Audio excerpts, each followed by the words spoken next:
When taking the anticipation of Halo Infinite into account, it makes sense to call the game a disappointment, with all its flaws and letdown, but considering how terrible Halo 4 and 5 was, with its more Call of Duty-like gameplay and unfocused storytelling, Halo Infinite should have been another trash fire. But 343 Industries finally went back to what made Bungie's Halo so great. OG art style, OG gameplay, OG weapons, everything that the fans wanted is finally given. It's about time, but it's not just a rehash of old ideas and mechanics and a new coat of paint. 343 Industries improved on OG Halo by adding in new things like weapons, abilities, and a sprint that feels natural to use in gameplay, unlike how it felt to use in the previous Halo games. Finally, a great Halo game. First, let's discuss the multiplayer, because that's what got Halo popular, and that's what most people care about when thinking about Halo. Starting from the gameplay, it's perfect. I always loved Halo when comparing it to other first-person shooters, because in Halo you have more health, which leads to these more intense battles of aim and movement, where both you and the opponent are jumping around and blasting each other with weapons, and it's a lot more fun than just quickly getting blasted around a corner in games like Call of Duty. And thankfully the movement is very smooth, it's fast, and it gives matches a great flow. Though I must say, melee attacks are a big part of Halo's combat, but the player collision in this game is kinda off. There's times where me and an opponent would try to hit each other, and we would go right through each other and have our backs to each other, and it was just kinda awkward. That is definitely something they should fix, but overall movement is great.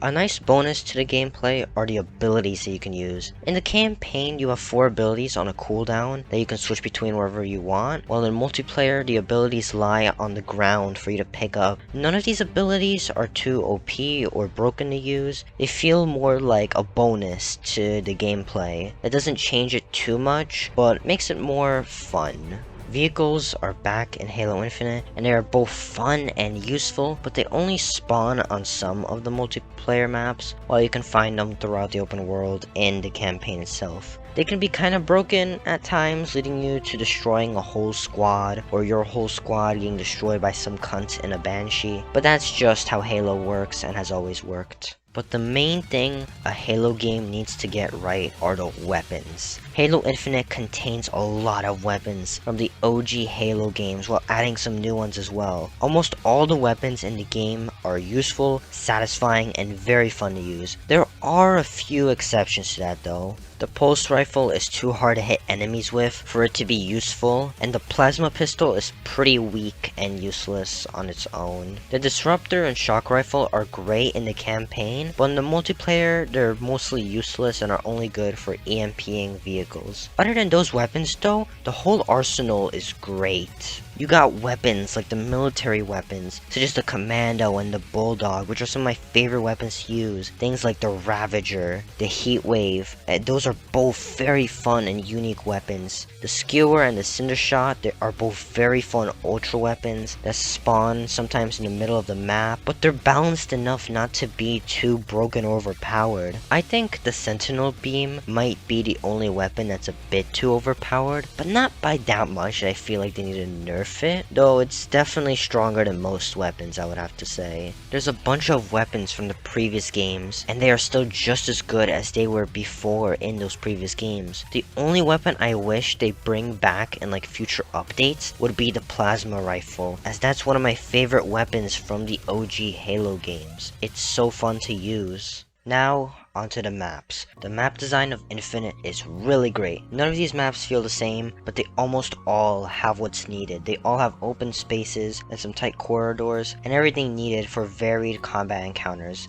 I really like each map. They're all great and have their own style. Like there's a desert one and an open field one, or like a forest, indoors, streets and alleyways. All the maps are just really well designed. But there's a massive problem. There are only 10 multiplayer maps. 3 of those are for big team battle and 7 of those are for regular matches, and this is astoundingly little. 343 really needs to add more maps into this game, because this is really not enough, especially when compared with the previous Halo games. You will see all of the maps really quickly, and you'll start replaying these maps a lot, and that really kills replayability. The other quantity problem is the modes. The game has only 4 modes, plus the addition of big team battles. Those Those modes are Slayer, which is basically deathmatch, Domination, Oddball, and Capture the Flag. Not only is this very little, but all of these are also standard modes in like every FPS shooter. This murders the replayability of this game. But not only that, you can't even choose what mode to play, which means if you really don't like playing Oddball, then you will just have to either quit the match or just deal with it. This was apparently fixed after launch, but I didn't see it. Though I am somewhat of an idiot, so it's possible I did miss something. Still, the lack of modes is quite inexcusable. 343 really needs to speed up their work with updates and adding more content, because we need more modes and we need more maps. The multiplayer needs a lot more content, and I think that's its biggest overall flaw.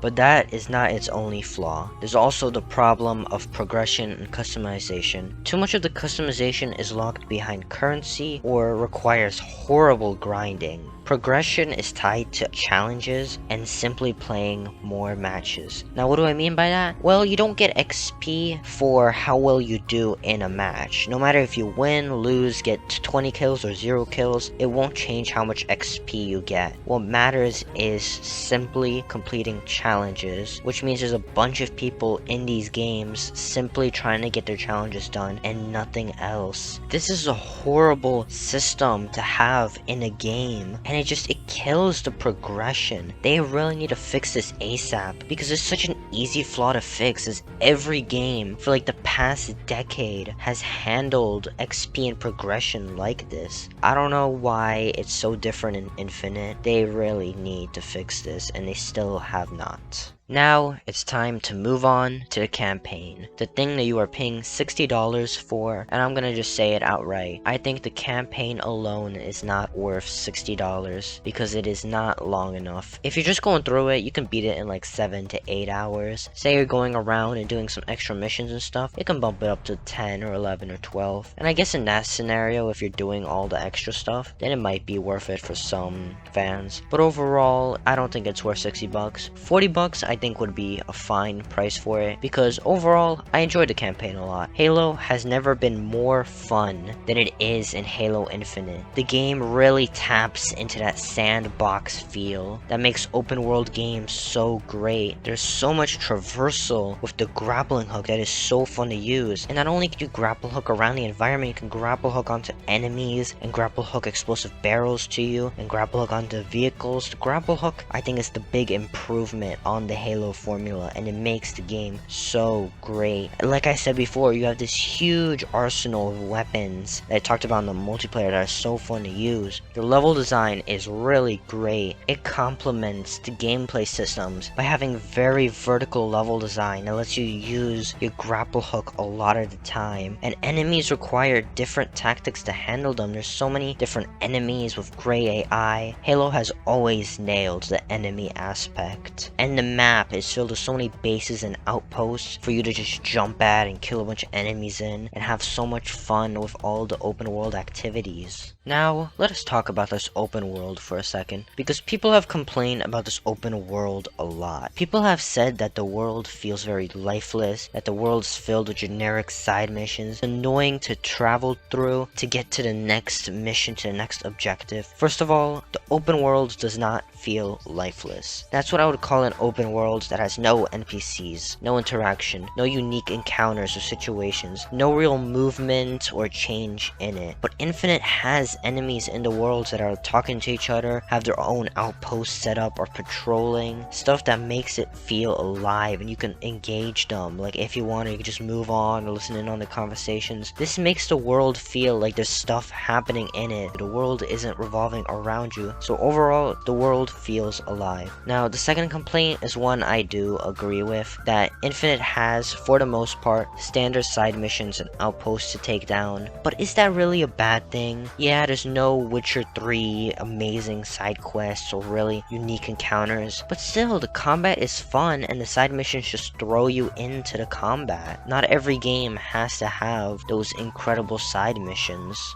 I will agree though about the final complaint. The open world is pretty annoying to travel through, to get to one mission to another, especially when the game forces you to go to like 4 different locations and do things in those 4 different locations. And you just have to go across this open world in like a buggy, and it just gets really tiring. It'll be better to get like mission to mission to mission, the connected levels like the old Halo games. But then we wouldn't have an open sandbox open world, and I think honestly it's better this way. But the biggest problem with the campaign is the mission and level variety. You have green outside forest areas, black and blue forerunner structures, and black and red banished structures. That's it. So little variety makes all the missions feel so similar, and they get very repetitive as the game goes on. Variety is a thing the game desperately needs. Some new areas, some locations that make you go, wow, look at that. There really is none of that here. The game also lacks significant highlights. Like, yeah, the boss fights are quite good and pretty memorable,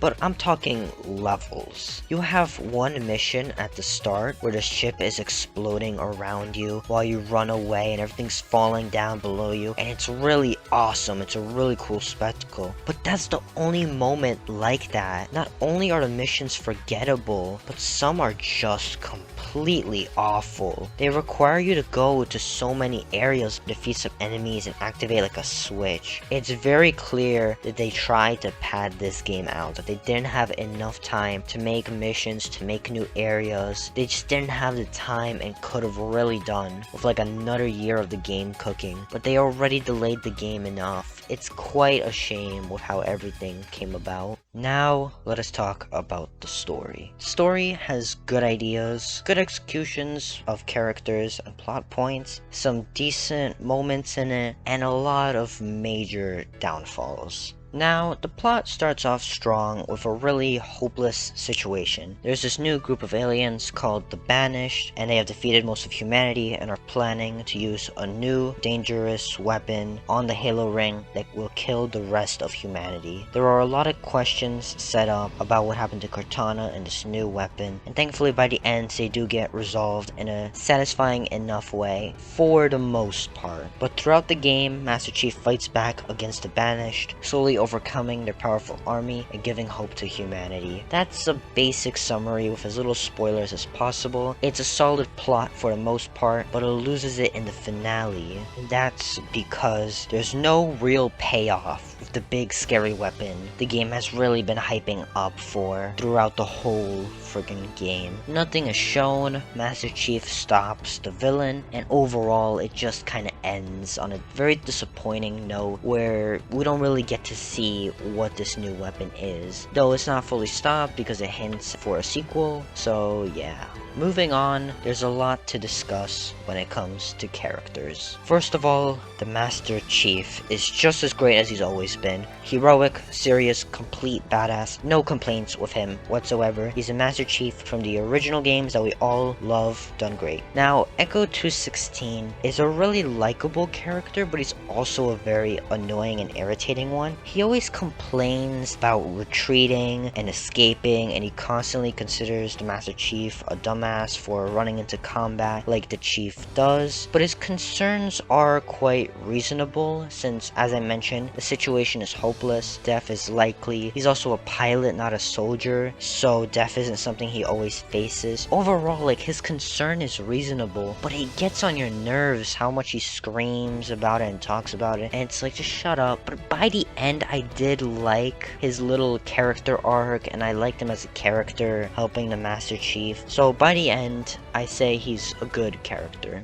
On the other hand, we have Other Weapon, which is a really stupid name for a character, and she's the replacement for Cortana since Cortana has now been dealt with up to this point. This means she had a lot to live up to, and she has some really good moments with the Master Chief, like especially near the end, but just like Echo, she is very irritating, but to a whole nother level. She has so many unfunny jokes, this really irritating personality, her never-ending banter is really annoying to listen to. Overall, she's just a dislikable character, and I really didn't like her, which is a shame. If her writing was better and her jokes were actually funny, then I would have probably liked her. This is a character that depended a lot on the writing, and the writing had failed her. How about the villains? Are they memorable and threatening? Well, not really. The Harbinger shows up so little and is just a generic, powerful villain that would have been solid if she connected maybe to the themes of the story or overall what is happening, but she doesn't, so she's just overall very forgettable. But the main villain is Escharum. He's good in concept, but very poor in execution. He's a general who wants glory and to be remembered in history. He builds up the Master Chief as a big threat that only he can squash and overcome in their final duel or through his armies that he's commanding. Overall, these are solid motivations that would have been interesting and nothing we've really ever seen in Halo. The problem is that he's never really threatening. He never does anything that will make the protagonist or us really scared of him. He's just not scary. I can use many threatening villains to make my point stand, but let's specifically compare him to someone you wouldn't really see as that threatening. Rafe from Uncharted 4, because they're both very similar in motivations. Rafe wants to be known in history, but instead of doing it by killing Master Chief, he wants to track down Avery's treasure to become famous. He's also a powerful man that has an army under his command, but the difference between these two is that Rafe comes off as a competent threat that's worth worrying about, while Escharum is mostly forgotten throughout the game. So obviously I have to explain, why do I think Rafe is threatening? Well, he proves really early on that he can handle himself when he assists Nate and Sam in their escape from jail around chapter 2. He shows that he's willing to cooperate and help allies, but cut his ties if his life is on the line. Immediately you see this man as quite capable, but the really important moment happens in chapter 11. He shows Nate that he's a threat meant to be taken seriously because he's hacked into their phones, have been listening into their conversations. He will do anything possible to keep up with them, and that he's outsmarted them. This shows he's a competent threat that's meant to be taken seriously, and you believe that he will keep up with Sam and Nate throughout this adventure. On the other hand, Escharum sits in a control room, spouting threats at the Master Chief, while not proving either his intellect or his strength in any point until that final battle. There's no reason to take him seriously. A strong villain is an integral part of a story, the thing that keeps the protagonist moving ahead, and Escharum fails because you never take him seriously or in a threatening light. Even though I trashed on the game a lot throughout this review, overall, it's a great game. Halo Infinite is great in both its campaign and the multiplayer. The gameplay is tons of fun, and it is very well designed for the most part. The multiplayer lacks necessary content that it needs, and the campaign has many low points and a story that fails more than it succeeds. But overall, this is great for Halo. It goes back to the roots, to what made it great. The positives are so strong, the game is so fun, and all of that heavily overpowers the negatives and flaws of the game. It is one hell of a great time. If you love or you never played Halo, I recommend it, as long as you have Game Pass so you can get it for free. I give Halo Infinite an 8 out of 10 and a really strong recommendation. See you guys next time. Adios, amigos.